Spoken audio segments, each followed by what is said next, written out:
오늘은 가스펠리스의 5번째 시간입니다. 부활, 빈 무덤을 바라보는 3가지 시선들이라는 제목으로 하나님의 말씀을 선포하겠습니다.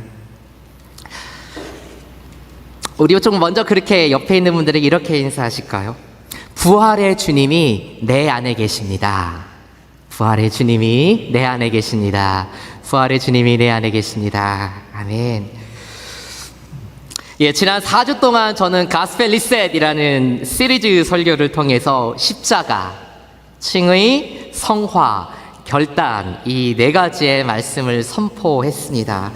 오늘은 그 가스펠 리셋 마지막 시간으로 부활에 관한 하나님의 말씀을 선포하겠습니다.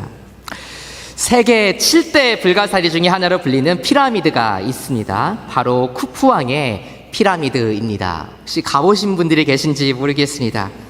쿠프왕의 피라미드는요, 바닥면의 한 변이 평균 230m, 그리고 높이는 146.7m라고 합니다.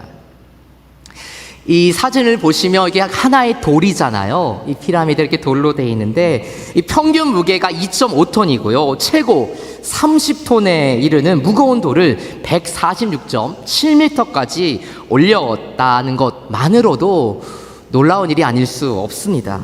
그런데 이 피라미드를 세우기 위해서 10만 명의 인부가요, 3개월씩 교대하면서 무려 20년에 걸쳐서 공사를 했다고 합니다. 이처럼 세상에는 참 유명한 무덤들이 많이 있습니다. 이집트에 가면 보신 것처럼 피라미드가 있고요. 인도에는 타지마할이 있습니다. 그리고 중국에는 진시황릉이 있죠. 이 규모를 보시면 345m, 350m, 55m 굉장한 규모의 무덤들이 있습니다. 그리고 영국에 가면 웨스트민스터 사원이 있죠. 이 웨스트민스터 사원에 가면 유명 인사들의 무덤이 즐비하다고 합니다. 그곳에 가면 아이잭 뉴튼, 찰스 다윈, 윈스턴 처칠, 엘리자베스 1세 등의 무덤을 만날 수 있다고 합니다. 이 무덤은 그 아이잭 뉴튼의 무덤이라고 합니다. 제가 열거했던 이 무덤들은요, 모두 그 거대한 규모, 화려함, 그리고 그 무덤에 묻힌 사람들의 위대함 때문에 유명합니다. 그러나 이 무덤들이 가지고 있는 공통점 한 가지가 있습니다. 그것은 바로 이 무덤들은 모두 죽은 자들의 무덤이라는 사실입니다. 아무리 유명한 무덤이라도 그 무덤에서 죽은 사람이 다시 살아났다라는 뉴스는 단 한 번도 들어본 적이 없습니다. 그리고 앞으로도 그런 일은 절대 없을 것입니다. 왜냐하면요, 죄인된 인간의 죽음은 정해져 있는 하나님의 뜻이기 때문입니다. 그러나 저는 오늘 가장 거룩하고 또 가장 중요한 무덤 하나를 여러분들에게 소개하려고 합니다. 이 무덤은요, 그 아름다움에 있어서나 규모면에 있어서 내세울 것이 전혀 없습니다. 이 무덤은 그저 단순한 동굴에 불과합니다. 그리고 아무도 이 무덤이 어디에 있는지 정확하게 알지 못합니다. 그저 예루살렘 근방 어디쯤이겠거니 추측할 수 있을 뿐입니다. 그러나 이 무덤은요, 매우 중요합니다. 왜냐하면 바로 이 무덤은 빈 무덤이기 때문입니다. 이 무덤의 주인공이 바로 하나님의 아들 예수 그리스도이십니다. 예수님께는 십자가에 달려 죽으셨고 장사되셨지만 돌아가신 지 3일 만에 부활하심으로 말미암아 더 이상 그 무덤에 계시지 않았습니다. 지난주 부활주일에도 말씀드렸지만 기독교 신앙의 핵심은 바로 부활입니다. 그런데 이 부활은요, 죽음을 전제로 합니다. 죽었기 때문에 부활이 있습니다. 따라서 예수님의 부활과 성도의 부활에 대해 말씀드리기 전에 먼저 우리 인간의 죽음의 문제에 대해서 상고해 보도록 하겠습니다.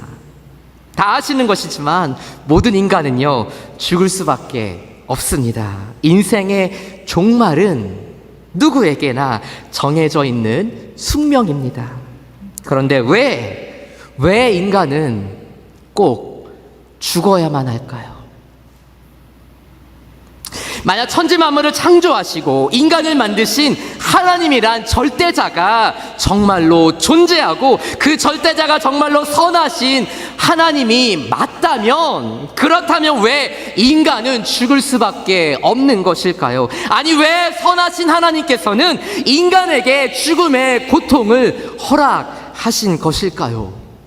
선하신 하나님께서 왜 인간에게 죽음의 고통을 허락하셨을까요?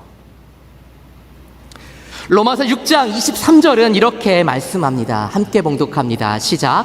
죄의 삭은 사망이요 하나님의 은사는 그리스도 예수 우리 주 안에 있는 영생이니라. 동의하실 수도 있고 동의하지 않으실 수도 있겠지만 기독교 세계관에서 말하는 인간의 죽음이란 죄의 대가, 즉 죄의 결과물입니다. 나보다 조금 더 착하고 나보다 조금 더 선한 사람은 있을지 모르겠지만 도덕적으로나 윤리적으로나 율법적으로나 죄가 없는 사람, 완벽하게 선한 사람은 그 어디에도 없습니다. 기독교 세계관에서는요, 모든 인간은 죄인일 수밖에 없고 그래서 모든 인간은 죽을 수밖에 없다고 가르칩니다. 왜냐하면 죄의 본질이 SIN, 내가 중심된 자기 중심성이 바로 죄의 본질이기 때문입니다. 예를 들어서요, 제가 어떤 작품을 완성했다고 가정해 보겠습니다. 그렇다면 그 작품에 대한 소유권은 누구에게 있죠? 제게 있습니다. 왜냐하면 제가 그 작품을 직접 만들었기 때문입니다. 마찬가지로 우리 인간은 모두 하나님의 형상을 따라 지음 받았습니다. 따라서 우리 인생에 대한 소유권은요, 우리를 창조하신 하나님께 있다고 말할 수 있습니다. 왜냐하면 하나님께서 우리를 만드셨기 때문입니다. 그러나 근본적으로요, 우리 인간은 모두 내가 내 삶의 주인이 되기를 갈망합니다. 우리는 본능적으로요, 다른 사람의 간섭이나 지배받는 것 원하지 않습니다. 따라서 우리 인간은 모두요, 창조주이신 우리의 삶의 주인이 되시는 그 하나님의 다스림을 거부할 수밖에 없었고, 그래서 우리 인간은 죄인이 될 수밖에 없습니다. 나 중심성, 내가 내 삶의 주인이 되고자 하는 그 죄의 본질이 우리 안에 있기 때문에 우리는 창조주신 하나님을 거역하고 거절할 수밖에 없었고, 그래서 우리는 죄인이 될 수밖에 없었습니다. 우리 안에 내재되어 있는 자기 중심성, 이것이 바로 우리가 죄인이라는 가장 확실한 증거입니다.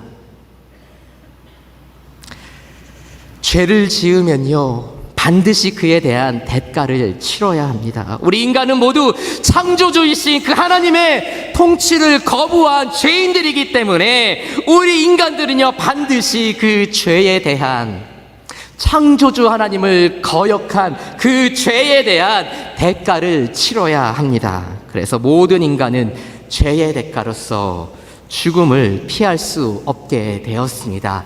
죄의 삭슨, 죄의 대가는 사망이요. 내가 왜 죄인이야?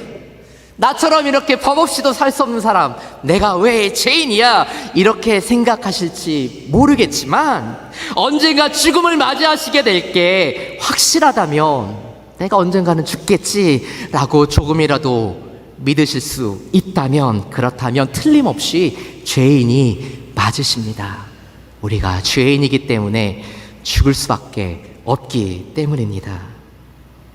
하나님의 독생자 예수 그리스도께서는 우리가 치러야 할 우리의 죄의 대가를 대신 치르시기 위해서 이 땅에 오셨습니다. 또한 예수 그리스도께서는 죄가 없으셨기 때문에 우리의 죄의 대가를 대신 치르실 수 있었습니다. 그리고 예수 그리스도께서는 그분 자체가, 그분께서 하나님이셨기 때문에 단 한 번 죽으심으로 모든 인간의 죄의 대가를 완벽하게 페이업, 완벽하게 다 지불하실 수 있었습니다. 예수님께서는요, 잠시 동안 무덤에 머물러 계셨습니다.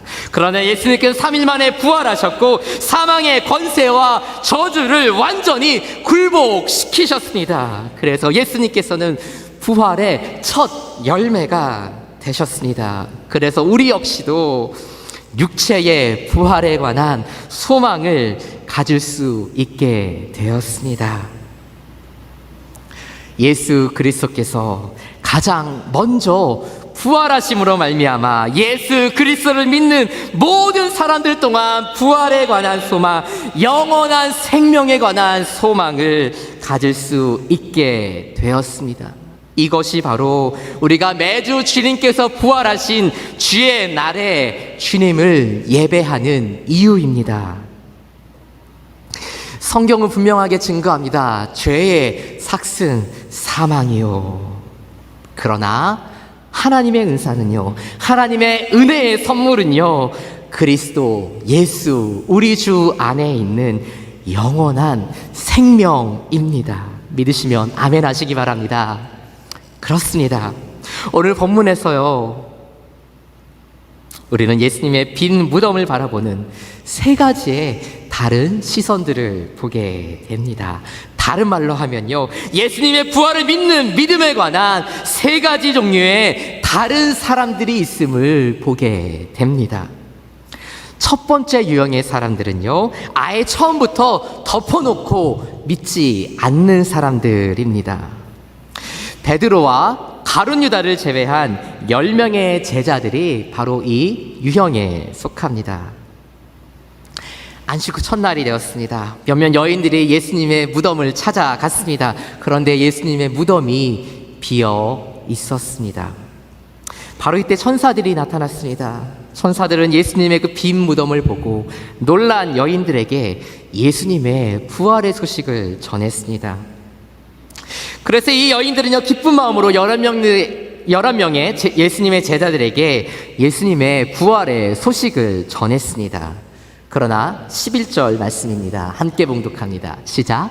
사도들은 그들의 말이 허탄한 듯이 들려 믿지 아니하나. 이 예수님의 10명의 제자들은요, 예수님의 부활의 소식을 믿으려 하지 않았습니다. 아니, 그들은요, 예수님의 부활에 관한 소식에 대해서 들으려고조차 하지 않았습니다.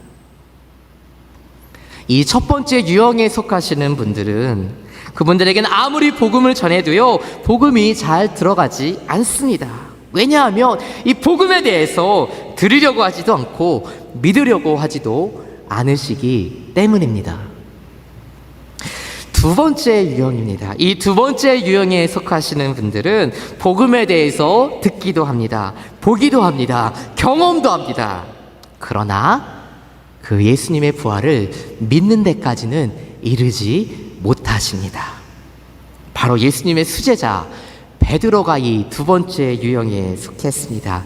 12절 말씀 함께 봉독합니다. 시작. 베드로는 일어나 무덤에 달려가서 구부려 들여다보니 세마포만 보이는지라 그된 이를 놀랍게 여기며 집으로 돌아가니라. 예수님의 수제자였던 베드로는 그래도 다른 10명의 제자들과는 조금 달랐습니다.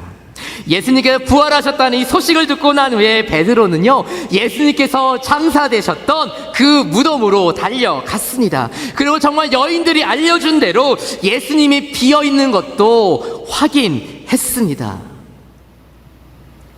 그러나 베드로는 예수님의 부활에 대해 마음으로는 궁금해하기는 했으나 결국 자신의 본향으로 돌아가고 말았습니다.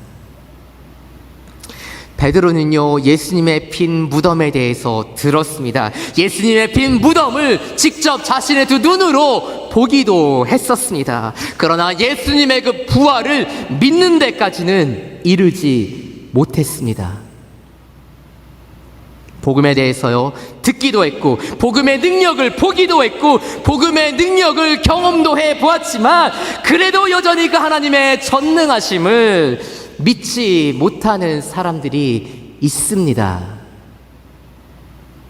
내가 교회에서 무슨 직분을 가졌는지, 내가 얼마나 오랫동안 교회에 나오면서 신앙생활을 했는지, 내가 얼마나 많은 훈련을 했는지, 내가 얼마나 많은 헌금을 했는지, 혹은 내가 얼마나 신비한 체험을 했는지, 그러한 것들은 분명 우리의 믿음을 위해 좋은 것들일 수 있습니다. 그러나 이러한 것들 자체가요, 우리의 믿음을 증명해 주거나 보장해 주지 않습니다. 교회 안에 있는 나의 타이틀, 내가 교회에 얼마나 많은 헌금을 했던지, 이 모든 것들이 우리의 믿음을 증명해 주거나 보장해 주지 않는다는 말씀입니다. 정말 죄송한 말씀이지만요, 믿음은 결코 눈에 보이는 것들만으로 그 깊이와 높이, 진위 여부를 판단할 수 없습니다. 우리는 인간이기 때문에 우리 눈에 보이는 것으로 저 사람의 믿음이 있는지 없는지, 저 사람의 믿음이 좋은지 아닌지, 저 사람의 믿음이 진짜인지 가짜인지 우리는 눈에 보이는 것으로밖에 판단할 수 없습니다. 그러나 그럼에도 불구하고요, 우리 눈에 보이는 것만으로는 저 사람의 믿음이 진짜인지, 저 사람이 정말 천국에 갈 수 있는 믿음을 가지고 있는지 우리는 판단할 수 없습니다. 예수님의 수제자였던 베드로조차도 예수님의 부활에 대해서는 참된 믿음을 갖지 못했었습니다. 따라서 우리는요, 우리 자신에 대해서 이렇게 질문할 수 있어야 합니다. 나는 어떤 믿음을 가지고 있는가? 나의 믿음은 참된 것인가? 아니면 겉만 번지르한 믿음인가? 내가 얼마나 많이 헌금했는지, 내가 교회에서 무슨 타이틀을 가지고 있는지, 내가 하나님을 위해 무엇을 했는지 중요합니다. 그러나 그것이 여러분들의 믿음을 천국에서 하나님을 배웠을 때 여러분들의 그 믿음을 보장해 주지 않습니다. 마지막 세 번째입니다. 이 마지막 세 번째 유형에 속한 분들은 바로 예수님의 그 부활의 약속을 믿는 사람들입니다. 5절에서 8절 말씀입니다. 같이 한번 봉독하겠습니다. 시작.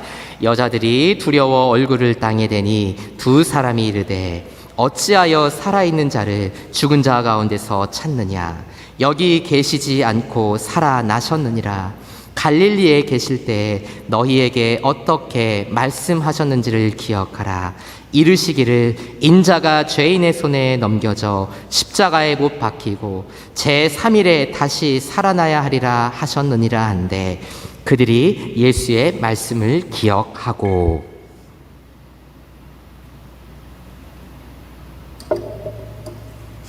그들이 예수의 말씀을 기억하고.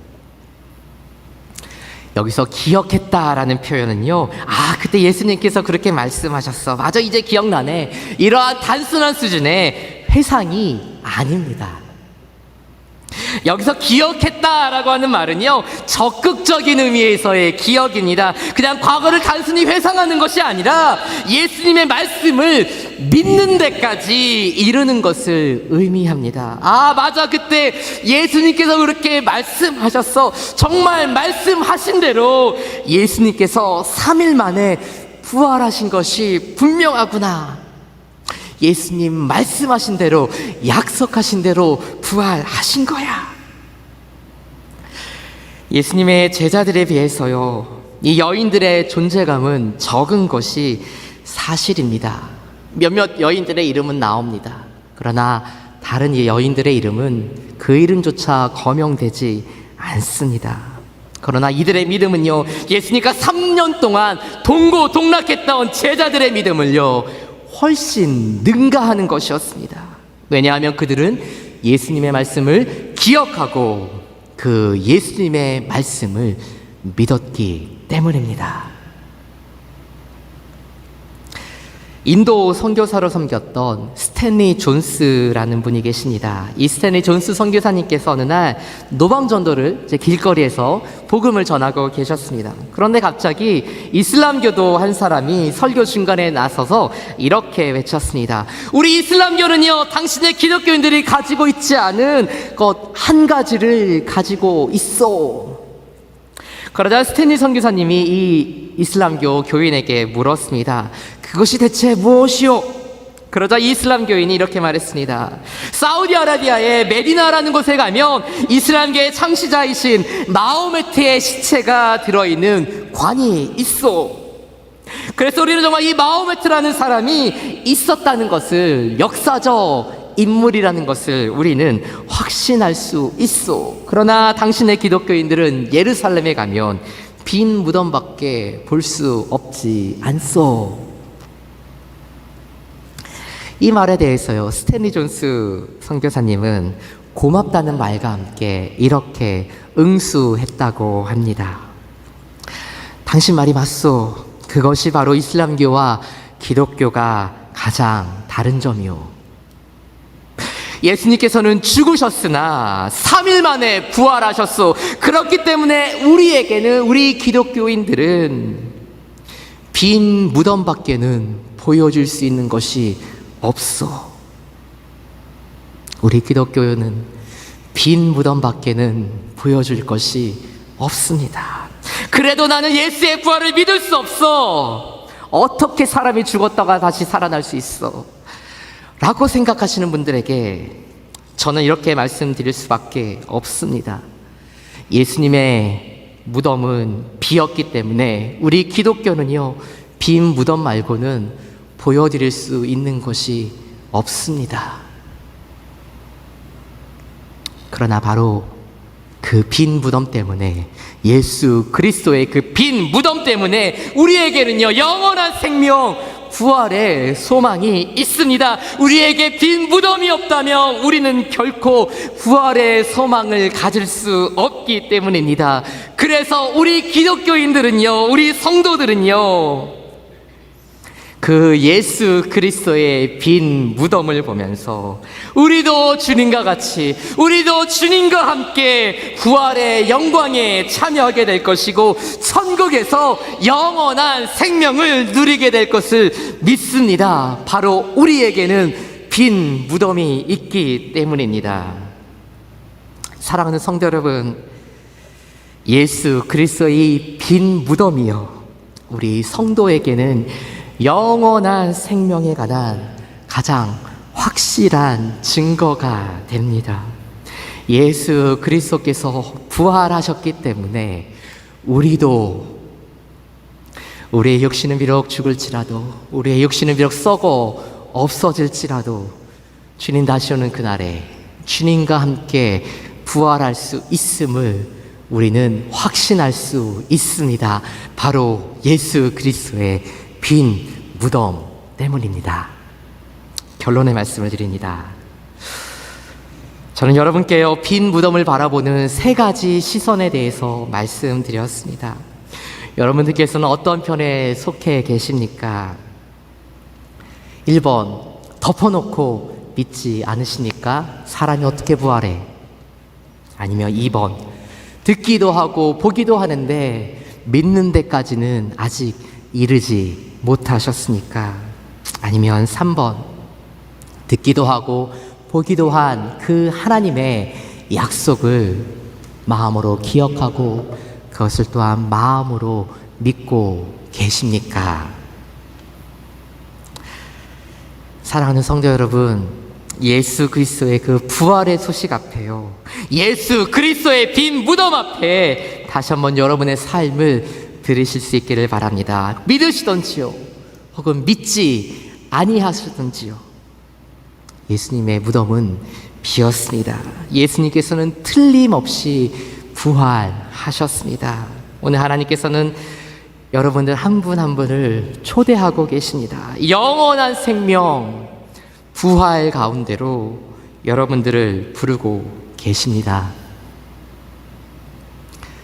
예수님의 무덤은 빈 무덤입니다. 예수님께서는 부활하셨습니다. 이제 우리가, 이제 저와 여러분이 부활할 차례입니다. 기도하겠습니다.